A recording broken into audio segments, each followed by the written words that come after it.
नमस्कार, PNI talk में आपका स्वागत है। मैं पवन राज सिंह और आज आपको मिलवाने वाले हैं राजकुमारी जी से। जी हाँ, राजकुमारी सही सुना आपने, जिन्होंने अपना सारा जीवन डांस को समर्पित किया हुआ है। पीएचडी की है डांस में, कुचिपुड़ी, भरतनाट्यम, कथक और सभी तरह के डांसों में वो महारत हासिल कर चुकी हैं। राष्ट्रीय अंतर्राष्ट्रीय लेवल पर भी वो बहुत सारे कार्यक्रम प्रस्तुत कर चुकी हैं। आइए उनका स्वागत करते हैं हमारे स्टूडियो में। कल्पना जी नमस्कार। नमस्कार। हमारे स्टूडियो में आपका स्वागत है। बहुत बहुत धन्यवाद। Feeling very honoured. जी, तो सबसे पहले हमारे दर्शक जानना चाहेंगे, क्योंकि आपके साथ राजकुमारी शब्द जुड़ा हुआ है, तो थोड़ा आपके परिवार के बारे में जानना चाहेंगे। जी, मेरी मम्मी का रियासत था, अब तो था ही बोलूँगी, राजा का ताजपुर, डिस्ट्रिक्ट बिजनौर जी, और वो उत्तर प्रदेश। जी, उत्तर प्रदेश। और मेरी मम्मी वहाँ की हैं, तो उसी हिसाब से हम राजकुमारी अगर होती रियासतें तो आज राजकुमारी होते और महलों में राज कर रहे होते। तो ये डांस का सफ़र आपका कब शुरू हुआ था? मेरी मम्मी, जैसे कि मैंने बताया कि एक राजकुमारी थी, तो उनके महलों में नाच नृत्य की महफिलें सजती थीं और वहाँ पर बहुत अच्छी अच्छी कलाकार आती थीं और नृत्य अपना प्रस्तुत करती थी। तो मम्मी उसको देख करके बहुत ही प्रभावित हो जाती थी और उनको लगता था कि जब मेरी शादी होगी और मेरी बेटी हुई तो मैं ज़रूर उसको डांस सिखाऊंगी। और हम लोग बहुत लकी रहे कि हम लोग कोलकाता में थे, उन दिनों में कैलकाटा था। तो हमारे घर के पीछे ही हमारी गुरु थी, गुरु थंगामणि कुट्टी, जो आजकल के सबसे टॉप मोस्ट एशिया का बिगेस्ट डांस स्कूल है फॉर भरतनाट्यम, कथकली, मोहिनीअट्टम। और उन्होंने मेरे को नृत्य का आरंभ किया और लिटरली हम लोग उसमें घुस गए, क्योंकि बिल्कुल पास में था, तो बहुत आना जाना बहुत आसान हो जाता था। तो क्या उम्र रही होगी आपकी उस टाइम?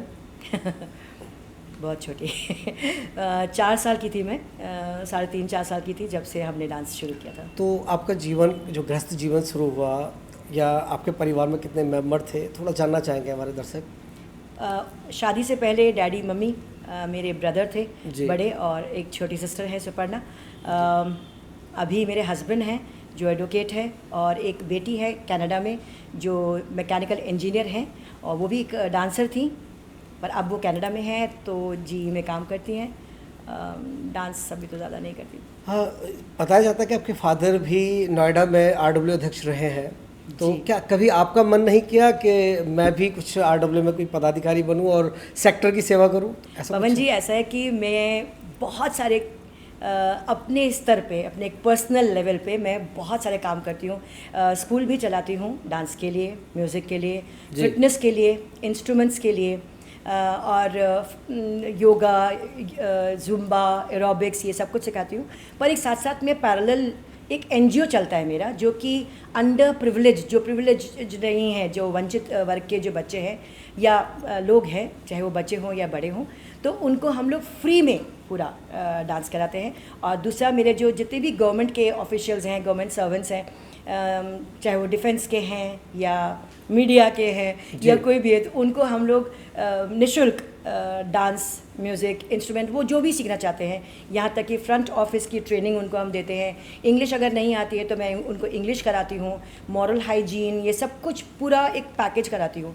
प्लस हम लोग के डोनेशन कैंप्स चलते हैं, जो कि मेरे पास बाकी लोग आ जाते हैं कि आपके पास जेन्युइन डोनेशन कैंप है, तो हम लोग वो डोनेशन कैंप लगाते हैं। तो इतना सारा काम करने के बाद अगर मैं कोई पदाधिकारी हो जाऊँ, मेरी हिंदी थोड़ी वैसी है, पदाधिकारी पोजीशन ले लूँ, कुर्सी पे बैठ जाऊँ, तो आप जानते हैं कि सिर के ऊपर बहुत सारी रिस्पॉन्सिबिलिटीज़ के साथ साथ ये भी बहुत तगड़ा करना पड़ता है, बहुत कुछ सुनना भी पड़ता है। इतनी प्रशंसा नहीं होती। और एक मैं कलाकार हूँ, बचपन से मैंने क्रिटिसिज्म तो सुना ही है ऑफ कोर्स, पर तारीफ़ भी बहुत सुनी है। तो कुछ भी अगर क्रिटिसिज्म मिले जब कि आप अच्छा काम कर रहे हो और उसके बाद आपको सुनने को मिल जाए, तो वो मैं शायद बर्दाश्त नहीं कर सकती हूँ, क्योंकि मैं बहुत इमोशनल बंदी हूँ। ये कम यूज़ करती हूँ, ये ज़्यादा यूज़ करती हूँ। बीइंग अ कलाकार लोग, आप कहते हैं ना, भगवान अलग से हट के बनाते हैं उन लोगों को। तो एज अ कलाकार अगर मैं ऐसे एक पोजीशन में जाके बैठ जाऊँ जहाँ पर छोटी छोटी बातों को लेकर के लोग बाग कुछ बोलेंगे, तो मैं शायद बर्दाश्त नहीं कर पाऊंगी, इसलिए मैंने पोस्ट नहीं लिया। डैडी 5 साल प्रेसिडेंट रहे आरडब्ल्यू के, सेक्टर 11 के। अच्छा, अब बात करें अब डांस की, कि आपने जीवन पूरा डांस में समर्पित कर दिया, डिग्रियां हासिल की, पीएचडी तक आप पहुंची, तो ये क्या वजह रही कि आपने डांस को अपना जीवन बना लिया? मेरी मम्मी का शौक़ था तो उन्होंने बचपन में हमको डांस में करा दिया और उन्होंने बोला कि सारे तरह के डांसेस सीखने हैं, जितने भी डांसेस हैं, तो भरतनाट्यम, कथक, कुचिपुड़ी, कथकली, मोहिनीअट्टम, ये सारा कुछ किया। और क्योंकि हम अच्छे निकल रहे थे डांस में, तो हमारे डांस टीचर ने कहा कि आप इसमें एग्ज़ाम दोगे तो आपके फ्यूचर में भी आपके काम आ जाएगा। तो हमने एग्ज़ाम्स देने शुरू कर दिए। एग्ज़ाम दिए तो वो भी अच्छे से निकलते चले गए। तो 11 साल की उम्र में मेरी गुरु ने मुझे आशीर्वाद दिया और बोला कि तुम डांस सिखाना शुरू करो, क्योंकि जो तुमने सीखा है, क्योंकि उन्होंने बहुत एक्सेलरेट करके सिखाया था मुझे जी। मेरे टैलेंट की वजह से, या मैं शायद मेहनती थी जी। और उनको अच्छा लगा कि मैं एकलव्य हूँ उनकी, और उन्होंने बहुत जल्दी सिखाया। तो 11 साल की उम्र में ही उन्होंने मुझे एक टीचर बना दिया। और 1977 जब मैं 16 साल की थी, तब मैंने अपना स्कूल भी शुरू कर दिया था कलकत्ता में ही, अनुपम कला केंद्र। जी। तो जब वो चीज़ें सिखा रही थी तो मेरी माँ ने मुझे कहा कि डांस ऐसा चीज़ है जिसमें आपको संगीत भी डालना है, म्यूज़िक का भी सीखना है। तो क्लासिकल म्यूज़िक भी शुरू किया।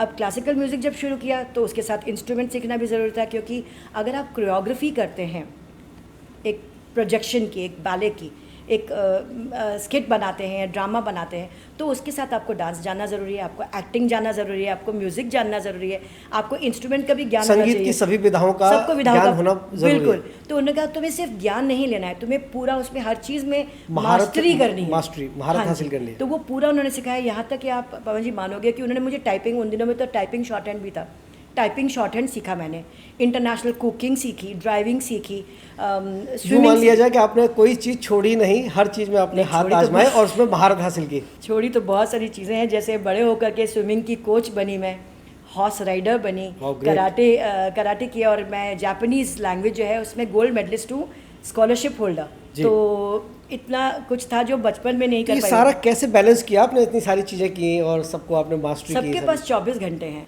आप वो 24 घंटे कैसे यूज़ करते हैं, उनका कैसे आप अच्छी तरह से लगाते हैं, वही बात है। जैसे आजकल बच्चे जो है, टीवी है, स्क्रोलिंग है इंस्टाग्राम की, और पिक्चर्स देखते हैं, घूमते हैं, फिरते हैं, नए नए रेस्टोरेंट्स ट्राई करने हैं उनको, नई पिक्चरें देखनी है।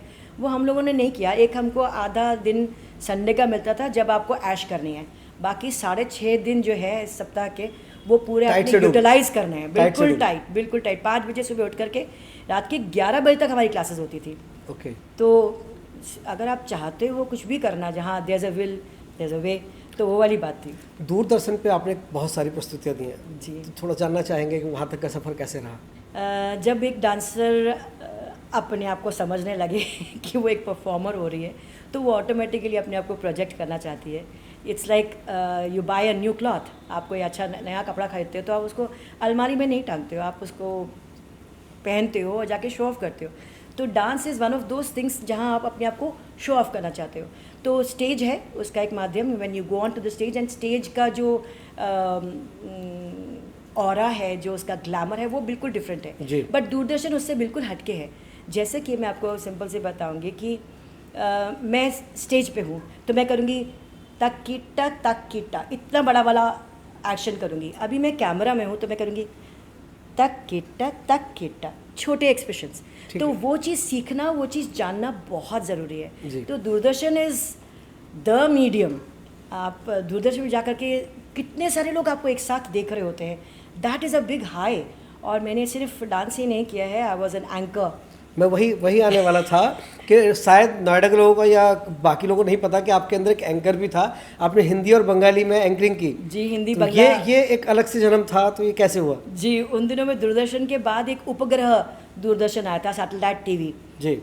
तो वहाँ पर मुझे उन्होंने एंकर के रूप में बुलाया कि you are a good dancer, तो आप जब बोलोगे तो आप साथ साथ पे एक्सप्रेशन भी करोगे। जैसा कि आप देख रहे हैं मेरे हाथ पाँव बहुत चलते हैं, मूवमेंट रहती है। तो उन्होंने कहा कि आप अगर एंकर करना चाहें, और क्योंकि हम लोग कलकत्ता में थे तो बंगला वॉज आवर फर्स्ट लैंग्वेज, उसके बाद इंग्लिश, और उसके बाद हिंदी थी, जो हिंदी बहुत कम, मेरे आज भी हिंदी थोड़ी वीक है। तो उन्होंने कहा कि आप हिंदी एंड बंगला में आप न्यूज़ रीडिंग शुरू कीजिए पहले तो, क्योंकि न्यूज़ रीडिंग तो आपको बिल्कुल ऐसे सिंपल ऐसे करके करना है। पर उसके बाद फिर जब उन्होंने एंकरिंग शुरू करवाई तो that was a very good thing. मैं जो डांस के कल्चरल प्रोग्राम्स जो होते थे, म्यूज़िक के प्रोग्राम्स होते थे, तो उपग्रह दूरदर्शन पे सारा कुछ मैं करती थी। एक कला और थी आपके अंदर, भजन, गज़ल, गीत, तो थोड़ा उसके बारे में भी जानना चाहेंगे। हर डांसर मेरे ख्याल से शायद एक उसके साथ कनेक्ट कर पाती है। एक स्पिरिचुअल उसका वो होता है, जर्नी भी होती है और एक कनेक्टिविटी। हाँ जी, कनेक्टिविटी रहती है, करेक्ट आप बोल रहे हैं जी। तो जब ये चीज़ मुझे एहसास हुआ, और मेरी मम्मी बहुत वो थी और मेरे फादर, शायद आपको पता है मेरे डैडी कश्मीरी थे, पंडित, जी, बिल्कुल। और उनके घर में बहुत ज़्यादा पूजा पाठ का रिवाज था। कश्मीरी शैविज़म तो सबसे फेमस है, शैविज़म कहते ही हैं कि कश्मीर से शुरू हुए। तो मेरे डैडी को बहुत ज्ञान था शिव के बारे में। तो जब दोनों को मैं सुनती थी, और दोनों बहुत अच्छा गाते थे, उनको बॉलीवुड के एल सहगल और इन लोग का बहुत अच्छा गाते थे। जी। तो मेरे मम्मी भी और डैडी भी दोनों ऑथर्स थे, राइटर्स थे। उनकी किताबें अभी तक मेरे पास हैं, और डैडी के पोएम्स लिखे हुए थे। तो वो कहीं ना कहीं शायद जीन्स में होगा, तो हमने भी लिखना ब्लड में आ गया वो। ब्लड में आ गया जी। तो हमने लिखना शुरू कर दिया। और छोटी छोटी चीज़ें लिखी तो डैडी मम्मी बहुत अप्रिशिएट करते थे जब छोटे थे। मैंने अपनी ऑटोबायोग्राफी शुरू कर दी थी, मैं 17 या 18 साल की होंगी, और मैंने ऑटोबायोग्राफी शुरू कर दी थी। तब तक काफ़ी एपिसोड हो चुके थे ज़िंदगी में, तो जी। वो लिखना शुरू किया। तो जब ये चीज़ें मैंने गाने के रूप में पिरोनी शुरू करी, तो वो बहुत अच्छी आई। और जब गीत गज़ल देखे तो हमारे उस्ताद जी थे AIR पे, उन्होंने कहा कि तुम क्यों नहीं इन्हीं गज़लों को क्यों नहीं प्रेजेंट करते हो। तो मेरी सिस्टर तो बहुत अच्छा गाती हैं, आपने सुना ही हुआ है, तो she is a very good singer. और हम लोग दोनों ने गाना गाया, और ऑल इंडिया रेडियो में हम रजिस्टर्ड आर्टिस्ट थे यूथ के लिए, जी। युवावाणी के लिए। तो अच्छा लगता था गाना गा करके, और एक फीलिंग आती थी कि हम शायद उनसे बात कर पा रहे हैं। अच्छा, बचपन में आपने एक राजकुमारी का जीवन जिया, गाड़ियों के काफिले हुआ करते थे, नौकर चाकरों की एक भरमार हुआ करती थी, और एक आप एक साधारण जीवन जीते हैं आज। कैसा लगता है, दोनों में क्या अंतर है? दोनों अपनी जगह बहुत अच्छे होते हैं। हाँ, राजकुमारी के रूप में तो मैं जब अपने ननिहाल जाती थी तो वहाँ पर रहना पड़ता था, और वहाँ पर तो वो पर्दा सिस्टम होता है। जब हम जाते हैं तो रूल्स रेगुलेशंस हाँ जी, लाइफ आप के। बहुत आपको संभल के जाना पड़ता है कि कोई आपको ना देखे, आप किसी को ना देखें, आप यहाँ जा सकती हैं, आप इन्हीं कपड़ों में जा सकती हैं। तो वहाँ तो राजकुमारी साहिबा के रूप में एड्रेस किया जाता था। पर कलकत्ता में एक्चुअली में मेरे डैडी की 3 कोल्ड्रीज थी, वाह, ग्रेट। एंड एक कोल्ड्री भी किसी के पास अगर हो तो वो तो बेताज बादशाह है। जी। मतलब कि ये हालत है कि अगर कोई कहता कि हम ये सोने के बिस्किट्स खाते हैं शायद, तो वो भी अतिशयोक्ति नहीं है। जी। मतलब कि ये हालत थी। तो डैडी के पास 3 कोल्ड्रीज थी, और हम लोग के घर में 5 मेंबर्स थे, मेरे डैडी, मेरे मम्मी, मेरे एल्डर ब्रदर, मैं और मेरी सिस्टर। तो 5 लोगों पे 10 गाड़ियाँ थी और 10 ड्राइवर्स थे। जी। तो मतलब कि ऐश की जिंदगी लिटरली, थी। हाँ, जितनी फैसिलिटीज़, जो लग्जरीज बोले कि मैं बताऊँ तो हमारे डाइनिंग टेबल में 50 लोगों का बैठने का एक साथ खा सकते थे, भोजन कर और सकते आई थे। Was the only fortunate one जिसके बर्थडे हर साल मनाया जाता था। एंड पूरी 50 तो वो बैठते ही थे, प्लस और भी लोग आके बैठते थे। मतलब कि जितना खाना हम लोग गरीबों को जाके बांटते थे, आजकल घर में उतना नहीं खाना वो होता, जी। पर वो इतना हमारा जाता था। मम्मी का ये नहीं होता था कि वेस्टेज है, कि मम्मी को ये था कि जो भी खा सके, जितना खाना खा सके, वो दुआएं तुम्हें प्राप्त होंगी। जी। तो ये उनका होता था कि जितना बच जाएगा वो वहाँ जाएगा। और कलकत्ता में तो बहुत हैं ऐसे जिनके पास खाने के लिए नहीं है। जी। उन दिनों में भी काफ़ी प्रॉब्लम थी। और मैं आपको बोल रही हूँ 60s की बात, 1960s के आसपास की बात। हम लोग 79 तक हम लोग कलकत्ता में थे, फ्रॉम 60s to 79। आपने राष्ट्रीय और अंतर्राष्ट्रीय काफ़ी जगह अपनी परफॉर्मेंस दी है, जानना चाहेंगे सफ़र आपका, कहाँ कहाँ आपने परफॉर्मेंस दी और कैसे वहाँ तक का सफ़र तय किया? ओह, बहुत बहुत लंबी दास्तान हो जाएगी ये तो। सुनना चाहेंगे हम और हमारे दर्शक, आपको जानना चाहते हैं गहराई से कि आपने कहाँ तक, आप कैसे इस मुकाम पर पहुँची। 7 साल की उम्र से मैंने परफॉर्म करना शुरू कर दिया था, 7 ईयर्स। जैसे कि मैंने बताया कि मेरी जो गुरु थी तंगामणि कुट्टी, उन्होंने एक्सेलरेट करके मेरे को सिखाया था। मतलब कि जो चीज़ आप 2 साल में सीखेंगे, उन्होंने 6 महीने में मुझे सिखा दी थी। तो जब वो चीज़ सीख ली, और जैसा कि मैंने कहा कि एक शो ऑफ होता है डांस का सिखाने का, तो उन्होंने फटाफट मुझे स्टेज पे डालना शुरू कर दिया। और बड़े बड़े प्रोग्राम्स मुझे लेके जाती थी, क्योंकि उनको एक तरह से विश्वास था कि ये जब स्टेज पे जाएगी तो अच्छा ही होगा प्रोग्राम। मैं तारीफ़ नहीं कर रही हूँ, पर मैं बता रही हूँ कि मेरे गुरु का विश्वास मुझ पर, गुरु का विश्वास था। जी। तो कलकत्ता में जब दूरदर्शन आया, मुझे ईयर तो याद नहीं है, छोटी थी मैं, तो उन्होंने बहुत बड़ा, कलकत्ता मैदान है वहाँ पर, बहुत बड़ा पंडाल लगाया था, और दूरदर्शन ने कवर किया था। तो उसकी एक घटना अगर बता मैं बिल्कुल सुनना चाहूँगा। उन्होंने इमीडिएटली, मतलब कि जैसे कल इनाग्रेशन है और आज फटाफट स्टेज बनाया गया, तो पंडाल तैयार किया गया। वैसे तो कलकत्ता पंडाल तो बहुत फेमस है, पर क्योंकि जल्दी किया गया था, तो उन्होंने पंडाल जब लगाया तो कुछ मिस्टेक्स रह गई थी। तो जब मैं स्टेज पे गई तो I was very popular snake dancer, मतलब कि एक आइटम था स्नेक डांसर नाम से, हाँ। मतलब कि आप बिल्कुल स्नेक के रूप में आप हाँ, डांस करते थे। बिल्कुल। वो मेरे से पहले सिर्फ 2 जनों ने किया था, जिनके साथ कुछ प्रॉब्लम्स हो गई थी, उन्होंने छोड़ दिया था। तो मेरे घर वाले भी हमेशा मना करते थे कि ये मत नहीं करो कर- ये मत नहीं करो मत करो, पर मेरी गुरु को बहुत वो था कि नहीं, कल्पना है तो स्नेक डांस तो होगा। उनको विश्वास था जी ये कर सकती है। जी, और पीडी था, पब्लिक डिमांड था कि नहीं, कल्पना का स्नेक डांस तो ज़रूर होना है प्रोग्राम में। मैंने अपना स्नेक डांस शुरू किया और उसके बाद बीच में आपको मालूम होगा जैसे नीज़ के ऊपर घूमते हैं हम लोग, बिल्कुल, तो मैं नीज़ के ऊपर घूम रही थी और उसके बाद वही चीज़ में हील के ऊपर घूमना था, ऐसे करके टोज़ के साथ ऐसे करके जी, जी। फ्लोर के ऊपर घूमना था। तो जब मैंने घूमना शुरू किया तो मुझे लग रहा कि मेरा आलता आलता कैसे बाहर निकल रहा है, पाँव में तो सूख चुका है आलता, तो ये आलता क्यों मेरे पीछे पीछे पीछे लाल लाल लाल लाल चल रहा है। और मैं अपना पूरा प्रोग्राम ख़त्म कर दिया, सब कुछ हो गया और मैं गई और मैं ऐसे ऐसे हो रही हूँ। हाँ।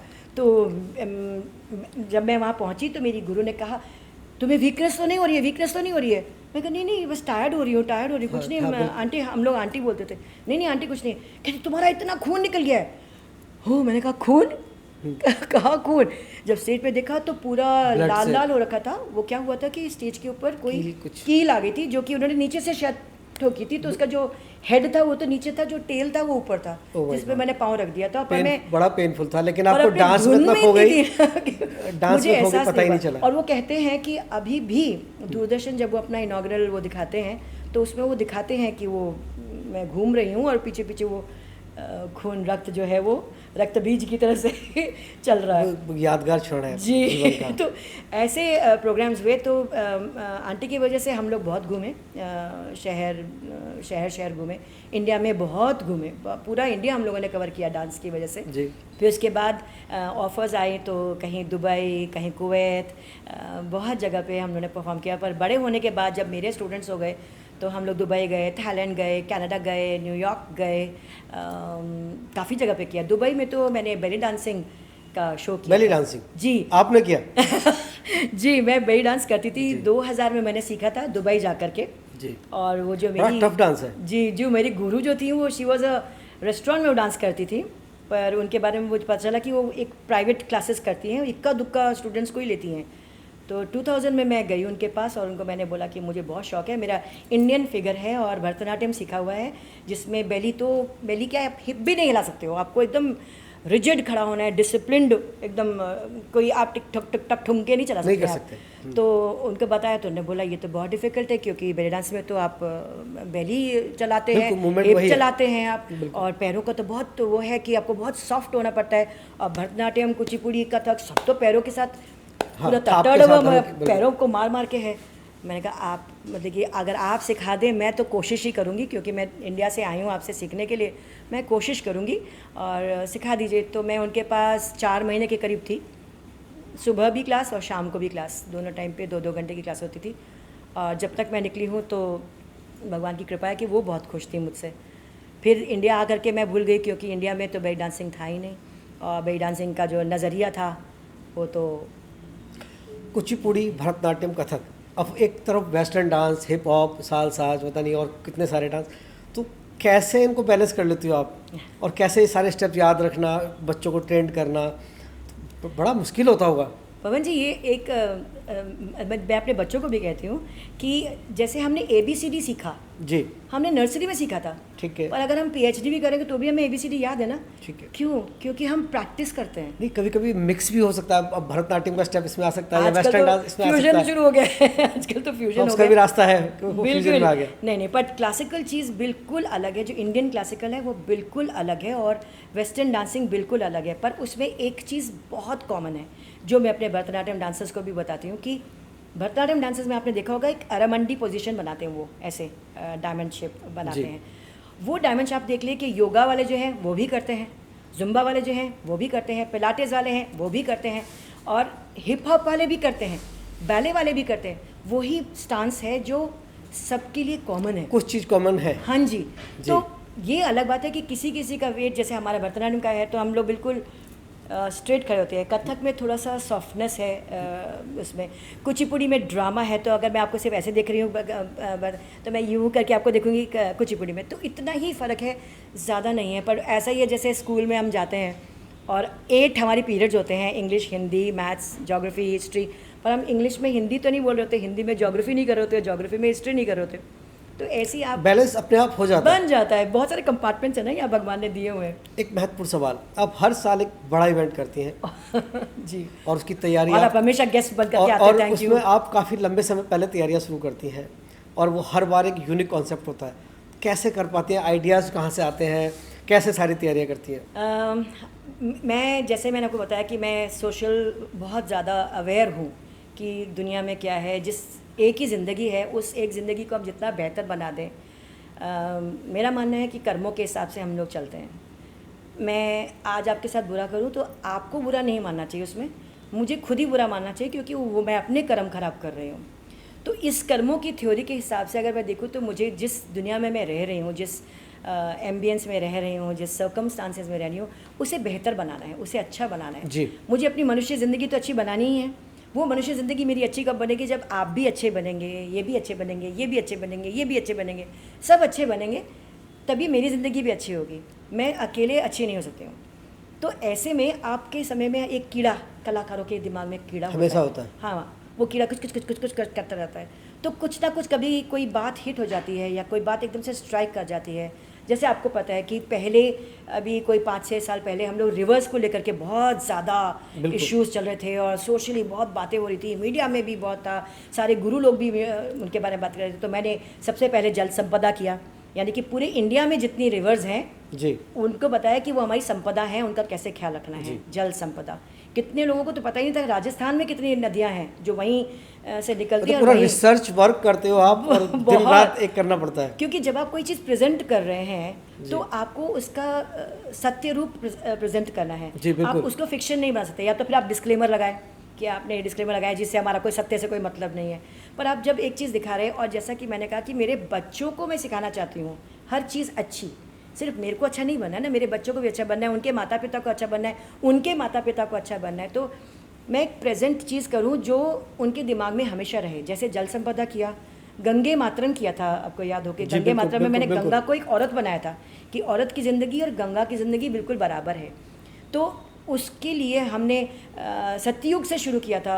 हरिश्चंद्र, शकुंतला, इन सबको लेकर के हम लोग आए थे। दमयंती है, इनको हमने कैरेक्टराइजेशन किया था कि व्हाट वेंट रॉन्ग, कि वो कैसे अपवित्र हुई, या क्या उनके साथ गलत हुआ, या क्या घटनाक्रम रहे, क्या घटनाक्रम रहा उनके साथ जो गंगा के साथ हो रहा है। गंगा कितनी पवित्र थी और आते आते आज हमारे पास आते आते उनके साथ क्या हो गया है। जी बिल्कुल। तो वो आप कैसे सुधार सकते हैं अगर आप अच्छे ढंग से रहें। अब कहते तो हैं हम जी जिस देश में कि भाई जहाँ नारी को पूजते हैं वहाँ सब कुछ अच्छा होता है, पर ऐसा कितना होता है वो जब तक आप समझाएंगे नहीं कि क्यों होता है तब तक नहीं होगा। तो अभी इस ईयर आप भी आए थे, भगवान किया था कि भूमि, गगन, वायु, अग्नि, नीर, 5 तत्व को लेकर जी। और भगवान शब्द लोग सोचते ही नहीं है कि भगवान शब्द आया कहाँ से, अपने आप कैसे आया जी। तो ये है भूमि, गगन, वायु, अग्नि, नीर, जिस 5 तत्वों से दुनिया भी बनी है, हम भी बने हैं। कितने महीने पहले तैयारियां शुरू कर देती हैं आप? बहुत, मतलब आप महीने तो छोड़िए, आपको 24 घंटे में से कितने घंटे और कितने मिनट और कितने सेकंड काम करती हूँ वो ध्यान। कितना मुश्किल होता होगा बच्चों को उस सब्जेक्ट पे, उस थीम में ढालना और उनको वो समझाना जो मेरी कल्पना में है। बिल्कुल।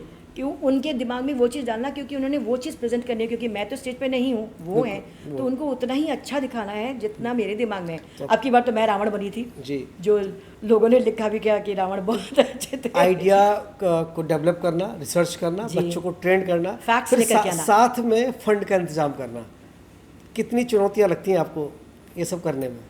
फंड की तो बात ही मत करिए, फंड देने में लोगों को बिना फंड के कोई कार्यक्रम सफल कर पाना बड़ा मुश्किल काम है। आपको एक बात बताती हूँ, किसी को बताना नहीं। इस प्रोग्राम के लिए मैंने अपना सोना बेचा था और तब जाके प्रोग्राम का मैंने अरेंजमेंट किया, क्योंकि मैं गई थी 3-4 लोगों के पास और सब अच्छे लोग हैं, सब काम अच्छा कर रहे हैं, भगवान उनको तरक्की भी दे, बरकत भी दे, पर पता नहीं कुछ मालूम नहीं कि क्यों लास्ट मिनट तक उन्होंने रखा कि हाँ बिल्कुल बिल्कुल बिल्कुल बिल्कुल बिल्कुल बिल्कुल। पर जब मैं सचमुच में उनसे बोला कि अच्छा आपका कितना अमाउंट लास्ट मोमेंट पर भी लास्ट मिनट में उन्होंने मना कर दिया। तो मेरे पास कोई ऑप्शन नहीं था, क्योंकि आप तो समझते हैं कि कोई प्रोग्राम आपने तैयार कर दिया, इन्विटेशन जा चुके हैं, आपकी डांस की तैयारियाँ हो चुकी हैं, म्यूजिक की तैयारियाँ, प्रतिष्ठा लगी होती है, पूरा सब कुछ लगा होता है, स्टेज आप बुक कर चुके हैं और ड्रेसेस बन चुके हैं, पब्लिसिटी कर चुके हैं। सब कुछ हो चुका है, तो लास्ट मिनट पे आपके पास क्या ऑप्शन रहता है? मैं अगर सड़क जाऊँ, निकल जाऊँ, तो अगली बार भी तो मुझे कुछ प्रेजेंट करना ही है, बिल्कुल। अगली बार भी मुझे कुछ करना है, और मेरे बच्चों की उम्मीदों को मैसेज गलत नहीं जाना चाहिए, चाहे अपना कुछ भी नुकसान तो हो। वो मेरा कुछ भी नुकसान, तो मैंने अपने गोल्ड जो था, जो मेरी मम्मी का दहेज दिया हुआ, दहेज श्रीधन दिया हुआ था, वो मैंने बेचा और उसी से ही फिर अपने कार्यक्रम का किया। उसमें आप जानते हैं कि कितना खर्चा होता है, देखिए साउंड सिस्टम का ही अलग लग जाता है, एडिटिंग का कितना पैसा लग जाता है, सारे मैनेजमेंट में बहुत स्टेज कुछ बुकिंग ही होती है, कॉस्ट्यूम्स होते हैं, मेकअप होते हैं, कुछ मैंने 3-4-5 लोगों को, प्रोफेशनल्स को बुलाया था जो मेल कैरेक्टर्स। कभी कभी कुछ चीज़ें पेनफुल हो जाती हैं, लेकिन हमें करना होता है। बिल्कुल बिल्कुल, डांसर की ज़िंदगी तो पेन ज़्यादा है। कोई ऐसी घटना जीवन में जिसने आपको मतलब बदलने में मजबूर कर दिया हो अपने आप को, ऐसा कोई घटना घटी हो जीवन में, होते या बदलाव आया हो आपके जीवन में किसी घटना जी से? होते बहुत सारे हैं ऐसे, क्योंकि डांसर की ज़िंदगी मेरे ख्याल से, डांसर हो या आर्टिस्ट हो या मेरे ख्याल से एक एंटरप्रेन्योर है या कोई बिजनेस वाला है, अब आपने स्टूडियो शुरू किया है तो आपको भी टीदिंग प्रॉब्लम्स जिन्हें कहते हैं कि वो होती है, कई बार क्या होता है वो टीदिंग प्रॉब्लम चलती रहती है, जी, जी, आपके बिल्कुल। 3200 दांतों में ही टीदिंग प्रॉब्लम हो जाती है। जी। तो मेरी शादी हुई, मेरे हस्बैंड जो है वो एडवोकेट हैं, पंजाबी हैं, और उनके फैमिली में कोई भी ना डांसर था, ना डांस से कोई मतलब था, ना आर्टिस्ट से कोई दूर दूर तक कोई दूर वास्ता दूर तक नहीं। कोई रिश्ता नाता नहीं था, मेरे से रिश्ता जुड़ गया। जी। तो उस एकदम मेरा डांस बंद हो गया, और डांस बंद होने से जिस चीज़ में मैं ज़िंदगी डाल चुकी थी, हर लम्हा हर पल डाल बचपन चुकी से थी, जिसमें जी आप। जी बिल्कुल बिल्कुल, मतलब कि मेरे को मेरा जो वर्चस्व है, जो मेरा जो वजूद है, वो डांस के ही और म्यूज़िक से ही क्या है। हुआ था ऐसा? शादी हुई तो उन्होंने मतलब मेरे फैमिली ने कहा कि नहीं, आप डांस नहीं करेंगी और अब आप स्टेज पे नहीं जाएंगी, और हम लोग के उसमें नहीं होता ये सब कुछ। तो हाँ, मान लिया मैंने कि ठीक है, क्योंकि मुझे अपने पति से प्यार था और पति से सरोकार होता है, तो मैंने कहा चलो ठीक है, पर एहसास नहीं हुआ कि उसका रिपरकशंस क्या होंगे। तो मन, आपका दिमाग तो कह देता है कुछ बात कि आपने हाँ ठीक है कर लिया, हाँ जी समझौता कह लें, तो पर मन नहीं माना और मन बहुत दुखी रहने लगा। तो मुझे थायराइड हो गया और मेरा 120-125 किलो वज़न हो गया, और डिप्रेशन, मस्त वाला डिप्रेशन हो गया, और मतलब कि अच्छी तरह से गोलगप्पा पूरा क्या राज कचौड़ी बन गई थी मैं पूरी। डांस तो खैर छोड़ दीजिए कि डांस तो हो ही नहीं रहा था, ना मैं सिखा रही थी, तो बहुत डिप्रेशन में जा रही थी।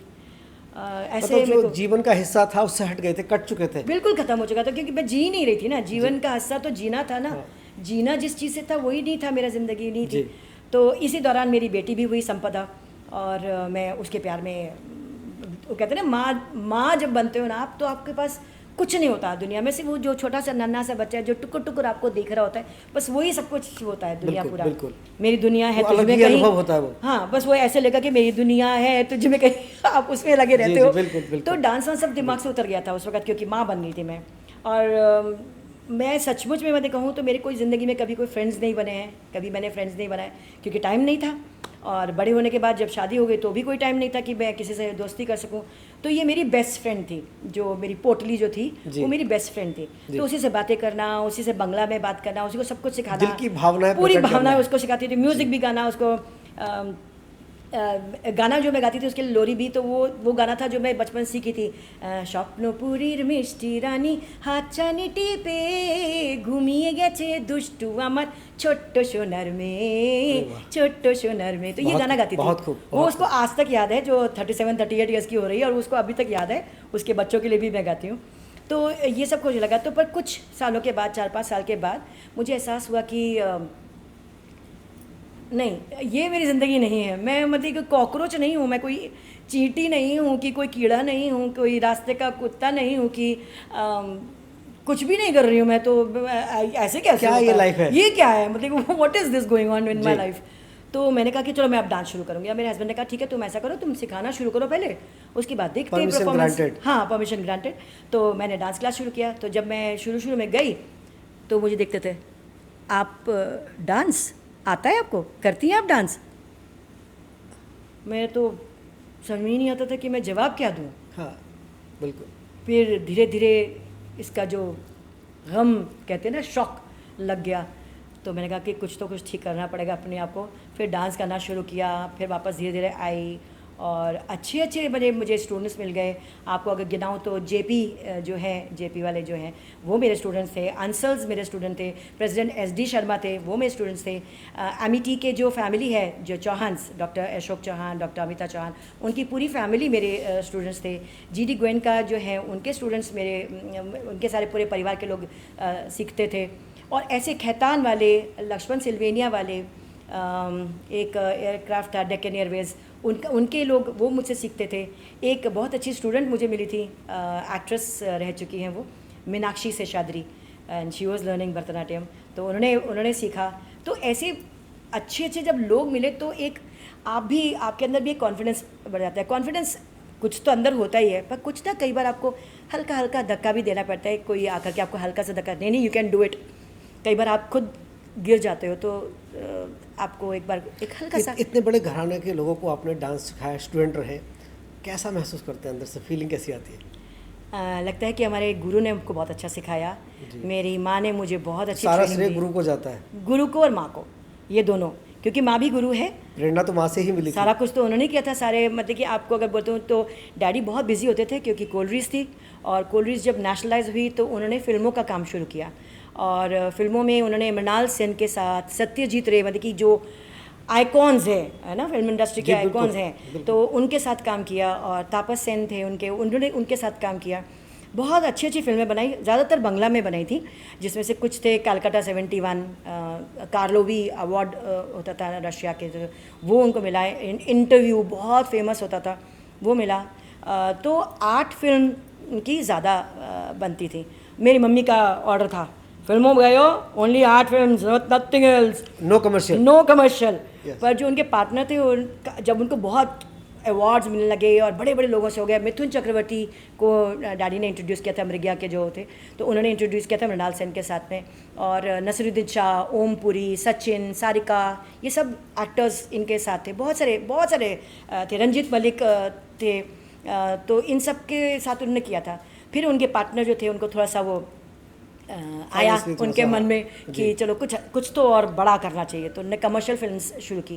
तो जब उन्होंने कमर्शियल फिल्म की, पहले 1-2 करी, उसके बाद लोगों के मेरे पास ऑफर आने लगे, मेरे डैडी और मम्मी को, कि तुम्हारे घर में हीरोइन है, इतनी खूबसूरत लड़की तुम्हारे घर में, तुम लोगों को जाकर क्यों बोल रहे?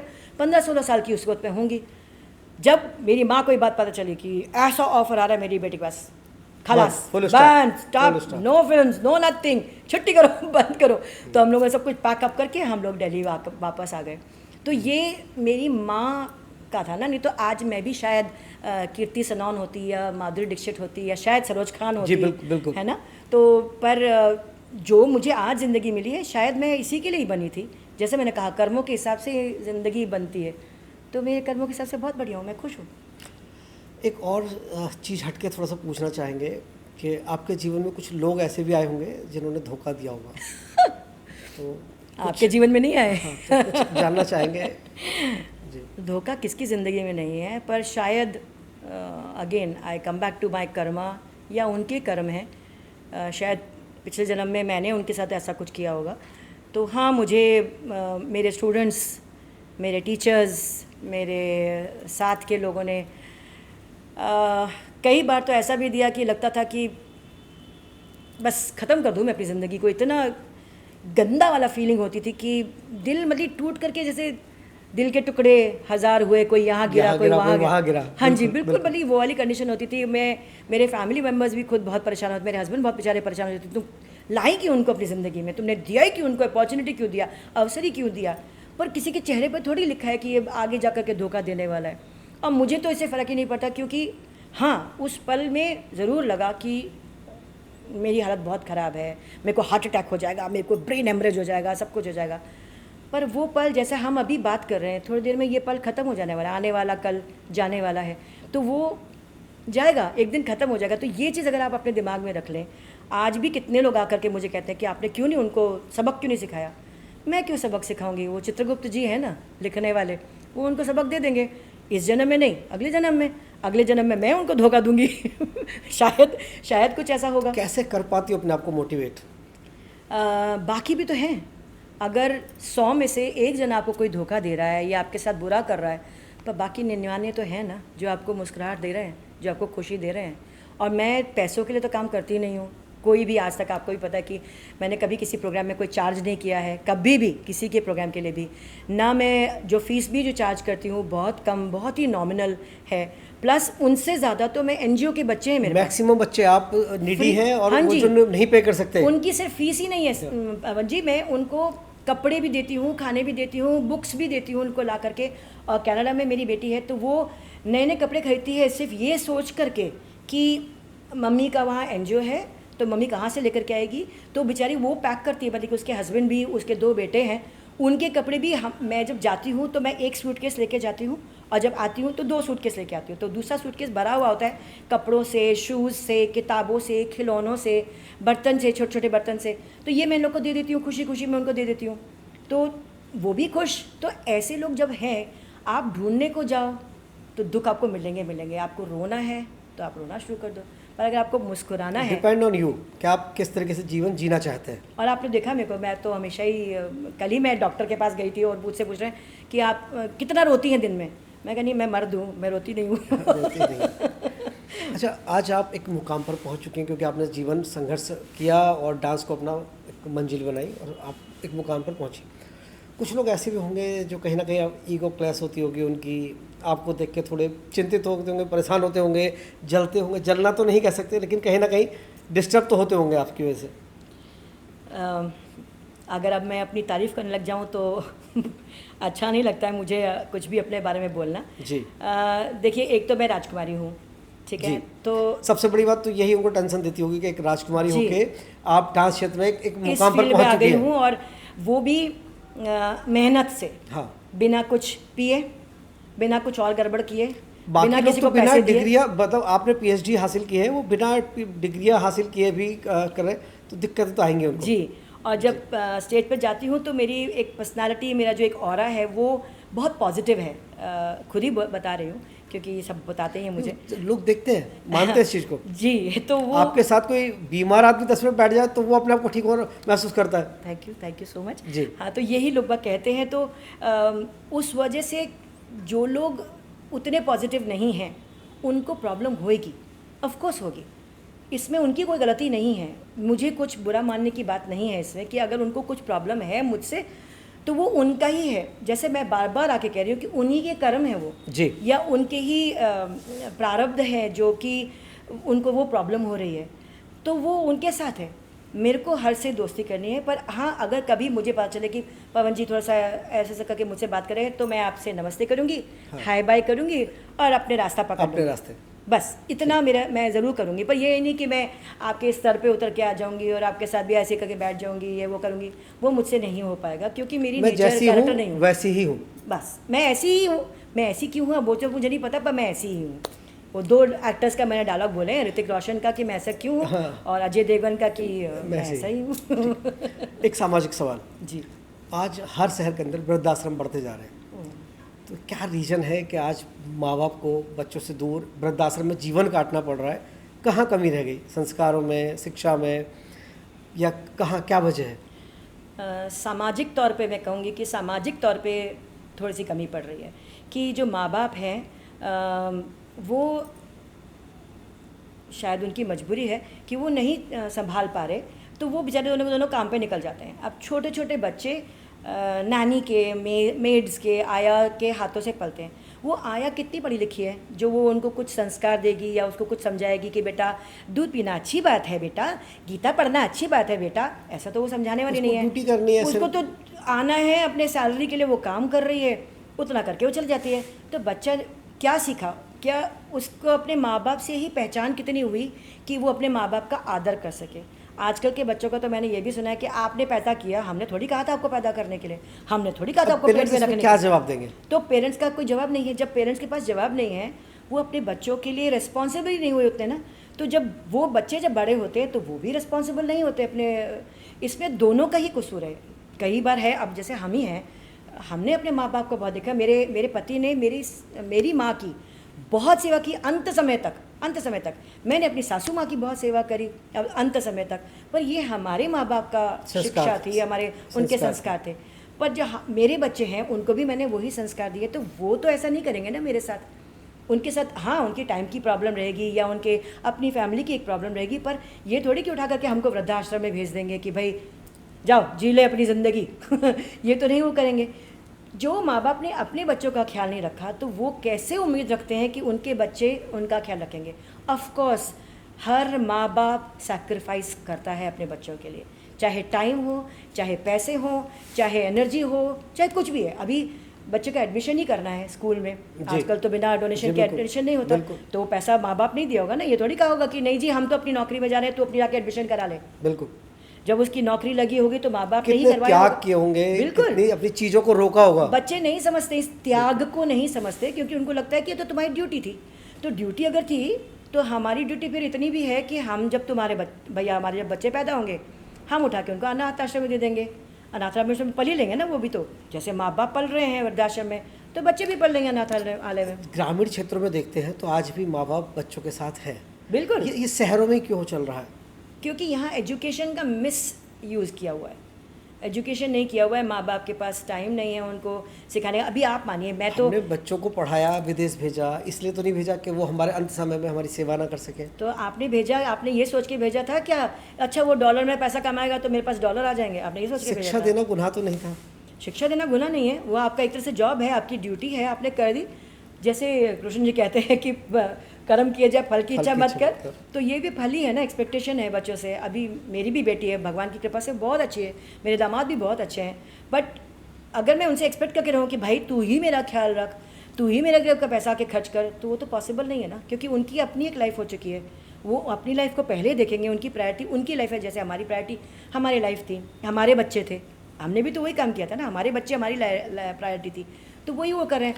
अब से फ़र्क ये कि किसकी प्रायोरिटी है?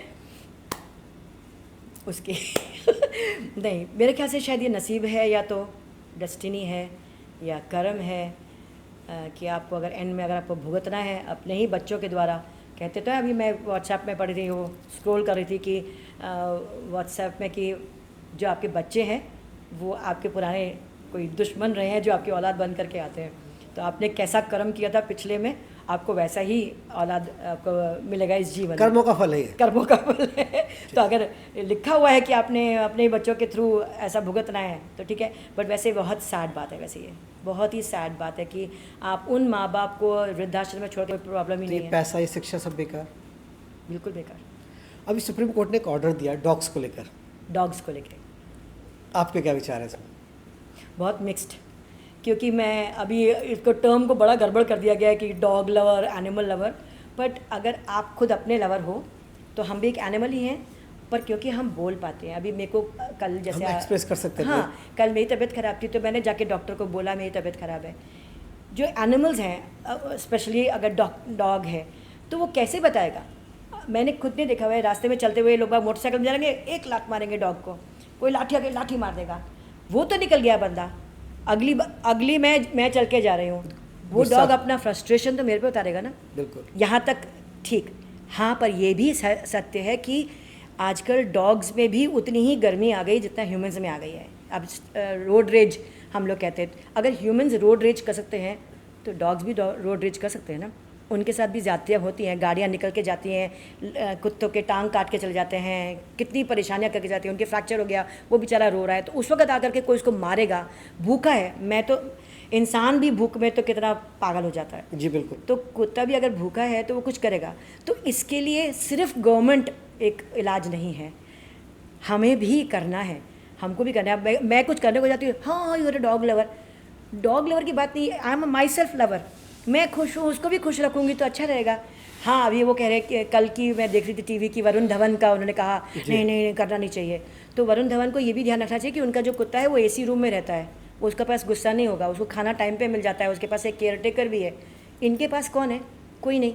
तो आप पहले उसका बंदोबस्त कीजिए ना कि इन कुत्तों को कोई खाना खिलाने वाला हो। लॉकडाउन के अंदर कुत्ते और गाय सड़कों पर भूखे परेशान घूम रहे थे, बेहाल थे। अब गाय प्लास्टिक खा रही है, था ना खाने का कुछ था। हाँ, फिर तो वो बेचारे क्या कहें, वो दर्द किसको कहे अपना। वो तो रोते रहते। आपने देखा है कभी कुत्तों के गाय के भी पूरा गिरा रोए हैं, वो रोते हैं। सुप्रीम कोर्ट के फैसलों को आप स्वीकार करती हैं या संशोधन की जरूरत है? संशोधन की जरूरत है, मतलब they have to do something about it. It's not just that, oh, just put them in the shelter. Where is the shelter? And who will fund the shelter? कौन है वहाँ? जो वहाँ के स्टाफ होंगे वो वही लोग होंगे जिनको कुत्तों से प्यार नहीं है ना? वो तो वही होंगे, वो तो सिर्फ केयर टेकर हैं। जी बिल्कुल। जो मेरे घर में जो नैनी आती है, जो आया आती है, उसको ही मेरे बच्चे से प्यार नहीं है, उस केयर टेकर को क्या प्यार होगा उस कुत्ते से? तो वो तो मारेगा पीटेगा, फिर वही वाली हकीकत हो जाएगा ना, वही तो बात होगी जो रोड पे हो रही थी वो वहाँ हो जाएगी। और कितने बच्चे मर जाएंगे वहाँ पर शेल्टर में जाकर के, कितनों को ठूस हो गया आप एक साथ, वो आपस में करके मर जाएंगे। तो इसका कुछ और इलाज ढूंढिए, या तो आप कॉलोनी वाइज, सेक्टर वाइज, जैसे हम तो सेक्टर में रहते हैं तो सेक्टर वाइज आप एक शेल्टर बना लीजिए, थोड़ा रेजिडेंशियल एरिया से थोड़ा दूर। जी बिल्कुल, बिल्कुल। वहाँ पर कोई जगह बना लीजिए, वहाँ पर जो डॉग लवर्स हैं वो जाएंगे, टाइम से जाएंगे, खाना खिलाएंगे, उनको जो दवाई दारू करनी है वो दारू नहीं दवाई करेंगे जो भी है वो करके उनका ख्याल रख लेंगे। तो इफ़ दे आर सैटिस्फाइड, मेरे को भी खाना पीना ठीक से मिल जाए, मुझे कोई पूछने वाला तुम ठीक हो कि नहीं हो, तो मैं भी खुश रहूँगी ना। कोई मेरा पति मुझे ना पूछे या मेरा बच्चा ना मुझे पूछे, मैं ही इरिटेटेड रहूँगी, मैं ही फ्रस्ट्रेटेड रहूँगी, मैं भी तो काट सकती हूँ।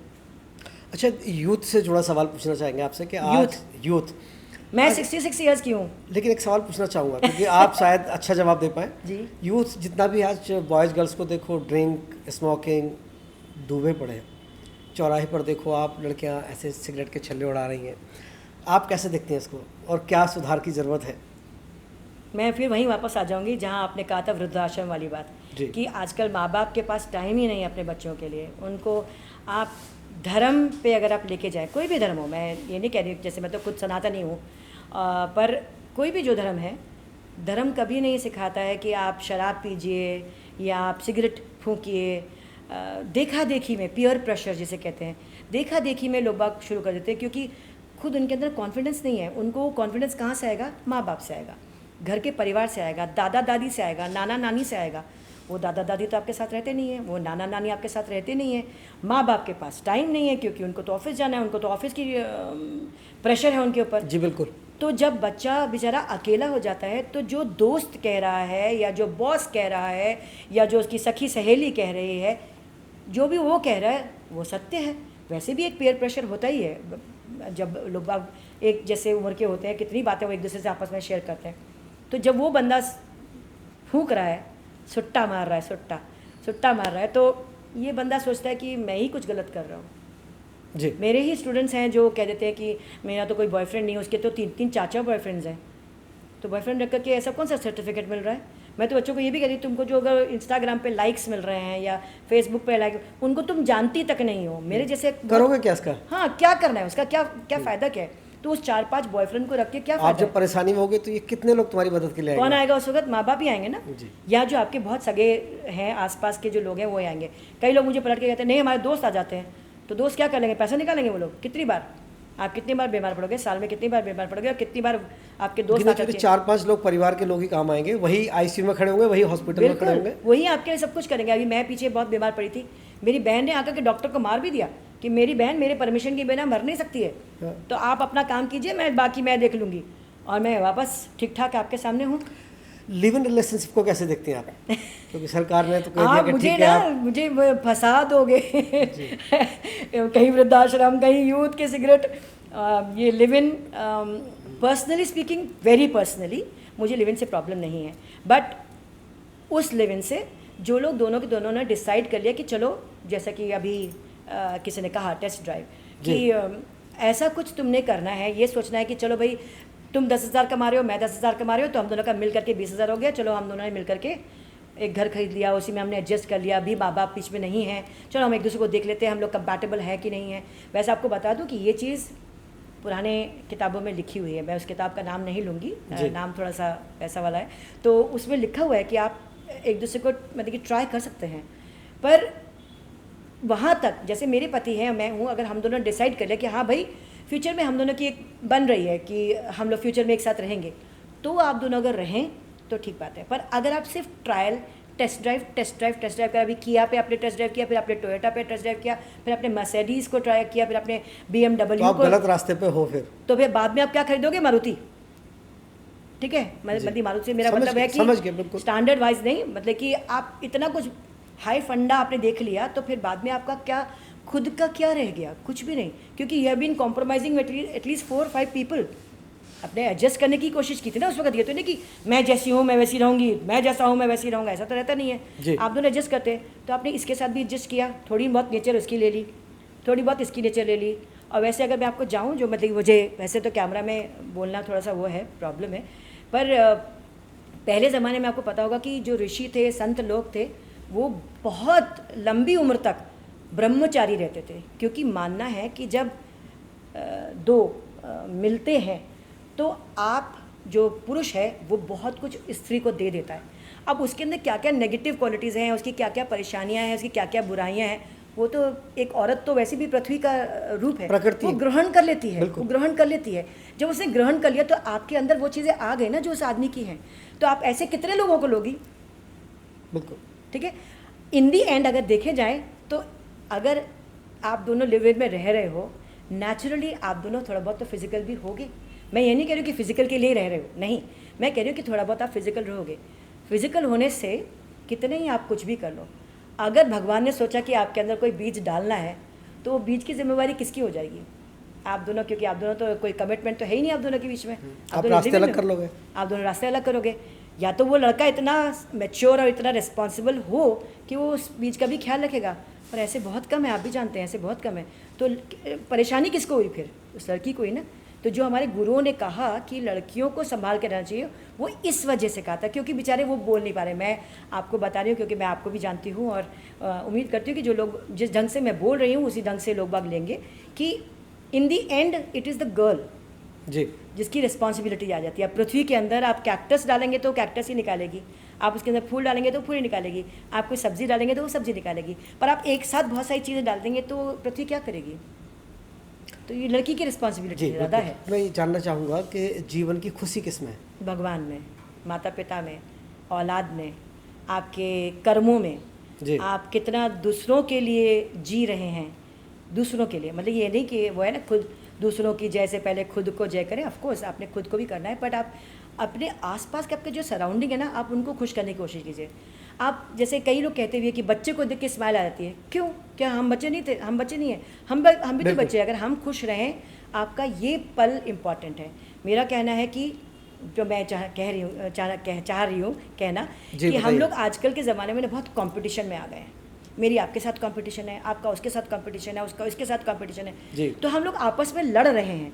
पर लड़ेंगे, अगर आप जीत गए और आप ऊपर पहुंच गए तो आप अकेले, जी, मैं हार गई, मैं नीचे रह गई तो मैं अकेली। तो हम लोग ये सारा युद्ध जो है वो एक साथ ही ना कर लें, एक साथ मिल करके आगे चलें। जैसे अगर डांसर्स हैं, हम डांसर्स हैं, जी। तो हम डांसर्स मिल करके कुछ कॉन्सेप्ट बनाएं। ये नहीं कि तू अपना कर रही है, मैं तो तेरे को बताऊंगी भी नहीं कि मैं क्या कर रही हूँ, तू अपना कर ले। अभी तेरे से भगवान अच्छा करके दिखाऊंगे। हाँ, मैं तेरे से अच्छा करके दिखाऊंगी, पर वो अच्छे जी। अच्छे के चक्कर में हम लोग आपस में तो कट गए ना। कहीं ना कहीं खुद घुलते जा रहे हैं अंदर हाँ ही जी, अंदर। तो वो क्यों करना, वो क्यों नहीं करना कि हम साथ चलें, एक साथ चलें।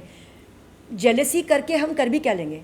एंड में तो हमने वहीं जाना है ना, ठीक है? जी। जब हम जाएंगे तो उस वक्त जो इंसान है वो ये कह अच्छा हुआ, बहुत इसने मेरे को बहुत तंग किया था, मुझे बहुत परेशान है, मेरे पैसे लिए थे मुझसे, मेरे से लड़ाई कर रहा था, ये कर रहा था, ये सोचते हुए अगर वो जा रहा है, जी। इससे तो अच्छा होगा कि ये बंदा कह रहा है इतनी अच्छी आत्मा थी, इतनी जल्दी चली गई, क्यों चली गई? अरे यार बहुत दुखी हूँ मैं यार, इसने मेरे लिए ये किया था, अरे इसने मेरे लिए किया था, मेरे उस समय पे मेरे काम आया था, उस समय मुझे पैसे दिए थे, उस समय मेरा हाथ पकड़ा था।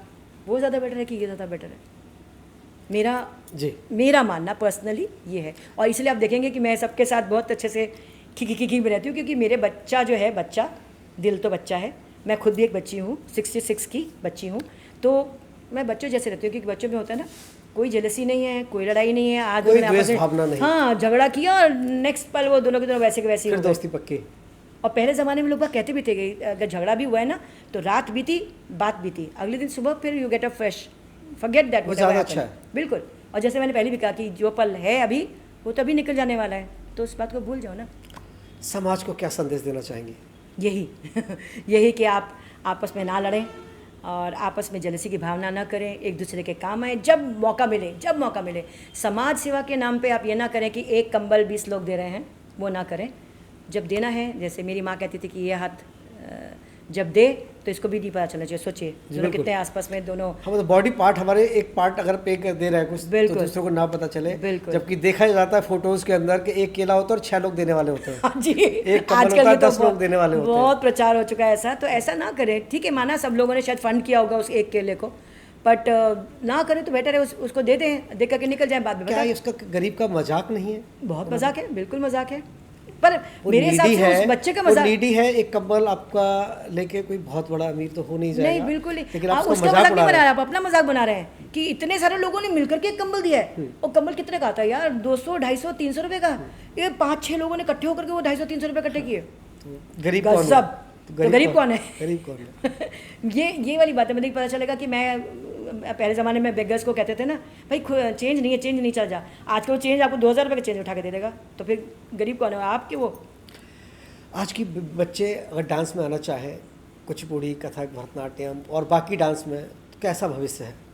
सबसे पहले तो मैं यही कहूँगी कि वो भारतीय जो भी सीखें, जो कुछ भी सीखें, भारतीय सीखें।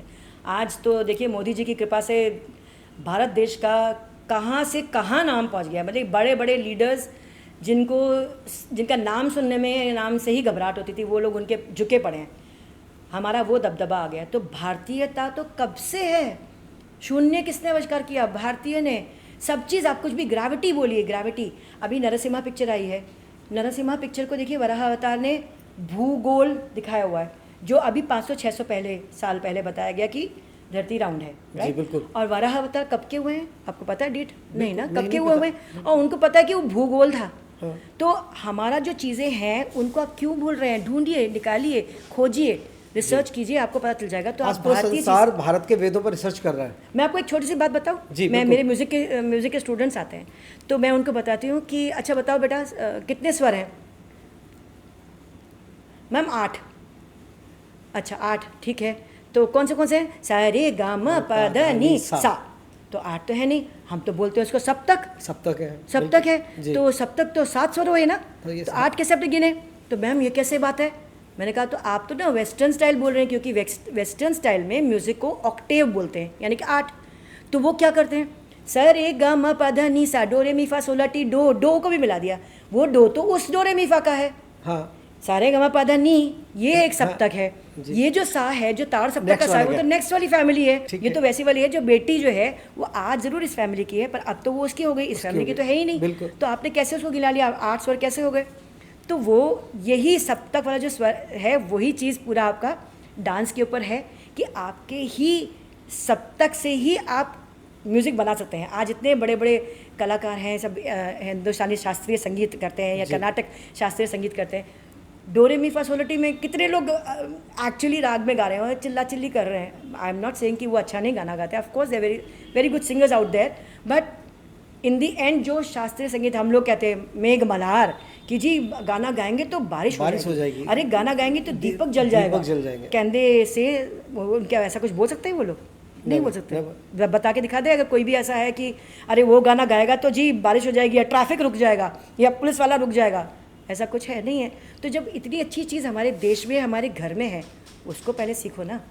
भरतनाट्यम सीखो, कुचिपुड़ी सीखो, कथक सीखो, कथकली है, मोहिनी आटम है, हिंदुस्तानी क्लासिकल म्यूज़िक है, हमारे इतने सारा चीज़ें हैं, आप पहले वो कर लो। तो क्या इसमें भविष्य बनाया जा सकता है? क्यों नहीं, बहुत बढ़िया कह रहे हैं। मैं आपके सामने बैठी हूँ, इतने सालों से इसी में भविष्य बनाया हुआ है। तो आज पेरेंट्स कहते हैं बेटा पढ़ने पे ध्यान दो, डांस वांस तो फालतू की चीज़ है। तो उनको शायद वो अभी भी पुराने ज़माने में 1900 में 19th सेंचुरी में रह रहे हैं, क्योंकि आजकल तो जब क्विज़ कॉन्टेस्ट होता है, क्विज़ नॉर्मल क्विज़ कॉन्टेस्ट, उसमें भी 10 चीज़ें पूछी जाती जिसका पढ़ाई से कोई सरोकार नहीं है।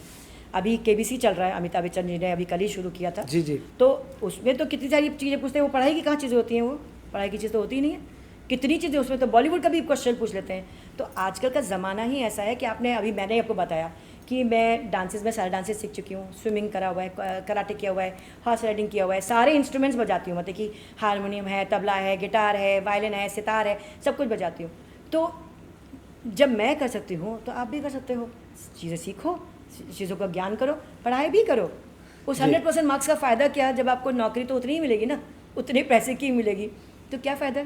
ज्ञान माना ज़रूरी है, क्योंकि बाद में जब आप अपने बच्चों को सिखाओगे, आपका बच्चा हो सकता है मेरी तरह से एक राजकुमारी का बेटा डांसर बन गया है ना, तो आपका बच्चा भी क्या पता कल बॉलीवुड में पहुंच जाए। तो उसको वो चीज़ें सिखाओ जो दुनिया में उसके काम आ सके, सिर्फ पढ़ाई के क्या काम आए। तो ये मान लिया जाए कि आपके साथ घंटों बात की जाए लेकिन चीज़ें ख़त्म नहीं होंगी, टॉपिक ख़त्म नहीं होंगे।